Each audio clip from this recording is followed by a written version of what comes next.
সজল পাল বিখ্যাত মেহেন্দি আর্টিস্ট। ইনি দেখিয়ে দিয়েছেন কোনো কাজ মেয়ে বা ছেলের জন্য নয়, সব কাজ সবার জন্য। একটি বিয়ে বাড়িতে গিয়ে দেখলাম একটি দাদা তার বোনেদের হাতে মেহেন্দি পরিয়ে দিচ্ছে। ভীষণই ভালো লাগলো আর মনে পড়ে গেল সজল পালের কথা। কোনো কাজ কারোর জন্য আলাদা করে নয়, সব কাজ সবার জন্য।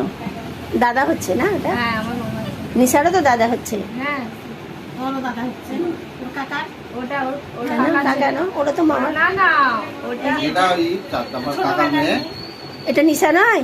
এটা এটা সানিয়া। সানিয়া, নাফিসা ওটা ওই চলে এসেছে। ও, নিশা। এটা সানিয়া। ও, এটা সানিয়া। এটা তোর কার মেয়ে হয়? এটা আমার ছোট মামার মেয়ে, ওটা আমার মেয়ে যে মামার ছেলে। এটা মামার মেয়ে, তাহলে ওর তো ভাইঝিই হচ্ছে। ভাই। ভাই, হ্যাঁ ভাই। ভাই হচ্ছে, হ্যাঁ। নিশাই ভেবেছি। নিশা ছিল ওখানে।